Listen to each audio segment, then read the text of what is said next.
நடப்பு ஐபிஎல் தொடரில் Chennai super Kings அணிக்காக ரவிச்சந்திரன் அஸ்வின் ஆடி வருகிறார். நீண்ட வருடங்களுக்கு பிறகு அஸ்வின் சென்னைக்கு திரும்பியதால் அவர் மீது ஏகப்பட்ட எதிர்பார்ப்புகள் எழுந்தன.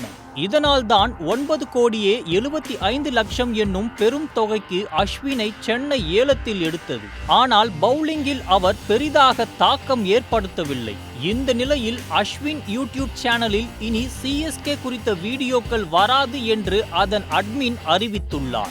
இது கிரிக்கெட் வட்டாரத்தில் மிகப்பெரிய பரபரப்பை ஏற்படுத்தியிருக்கிறது.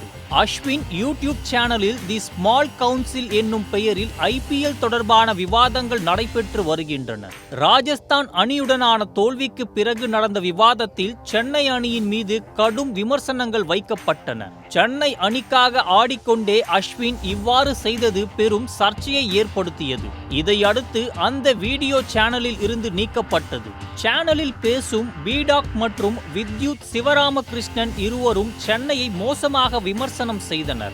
பீடாக் சென்னை அணி நூர் அகமதை ஏலத்தில் எடுத்தது தவறு என்று பேசினார். சிவராமகிருஷ்ணன் இன்னும் ஒரு படி மேலே சென்று, நான் ஸ்கவுட் குழுவில் இளம் வீரர்களை அடையாளம் காட்டினேன், சிஎஸ்கே அவர்களை ஏலத்தில் எடுக்கவில்லை என்றார்.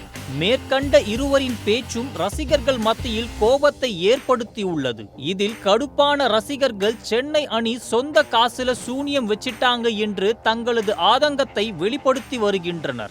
அஸ்வினின் வீடியோக்களால் தற்போது சொந்த அணிக்குள்ளேயே உட்கட்சி பூசல் வெடித்துள்ளது.